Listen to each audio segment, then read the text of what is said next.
Hello, my name is Renee Baribeau, the Practical Shaman, coming to you with the weekly Wind Spirit card pull. And each week I reach into the wind sack because remember, wind was carried in sacks, traveled through caves and underground, came up out of underground holes. And so each week when we pull this card, we reach in and pull for a new card. And I just did that right before because I started the recording and it didn't come out so well. I had already sent back this week's wind, which I'm happy to do again. It was no wind. And sometimes we like to think that no wind is that nothing's going to happen. But actually it was a reset week for me where, I made my doctor's appointments. I made plane reservations. It was more of a week of getting balanced with where I've been all summer and what the schedule is coming up for the fall. And actually great things happened, which probably tune into the card coming for the Norse and the prosperity. So let's send no wind back.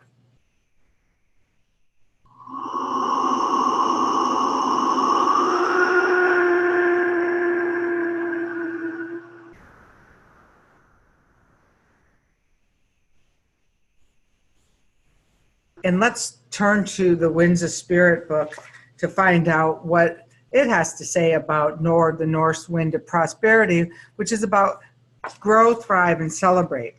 And hail Njord for prosperity and soft summer breeze to keep you calm.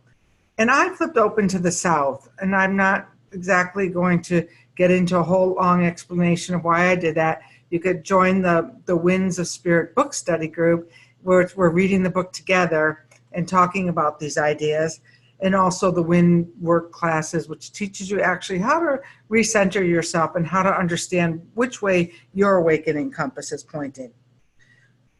So when Njord makes his appearance in the south, you'll become aware of the polar opposites residing within you.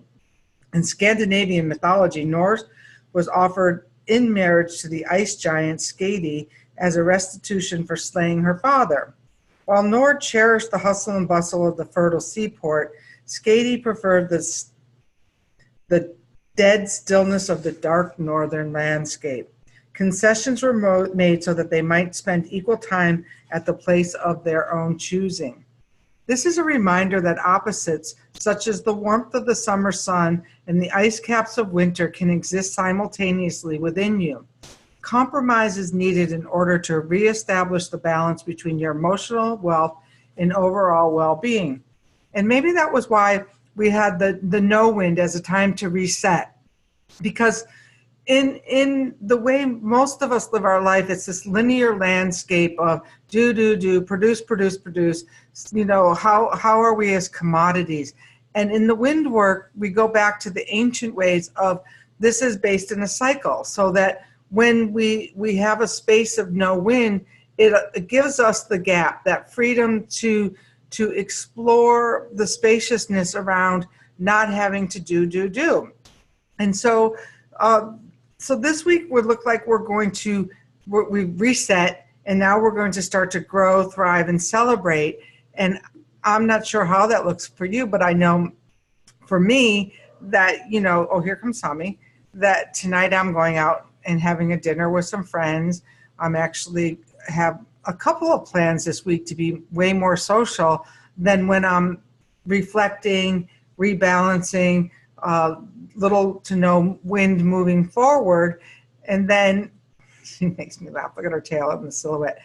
And then we want to talk about that is that polar opposite within me.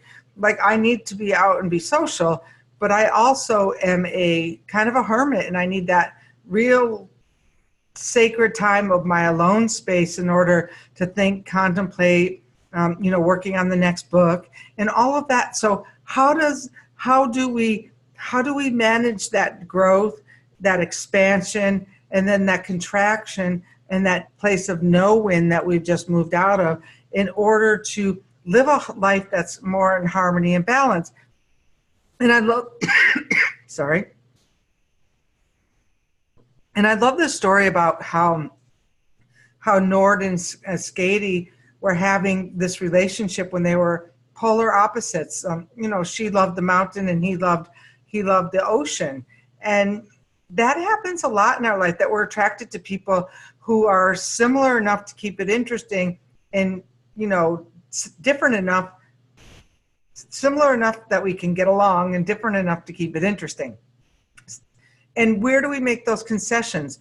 Do you find yourself in your relationships giving of yourself to in service, so that when you show up in service, you're there present for your partner, but when you give with that stingy hand, oh, I'll show you, I'm going to do this, but you're going to pay for it. And so that's the reminder of, okay, sometimes we have to go take our separate spaces. Sometimes I have to go to the sea, you have to go to the mountain, in order to rebalance. And for me, the trick here to know what this sacred prosperity is all about is that, am I doing it to ultimately take care of myself? And so when I give selfishly, the payback is a bitch.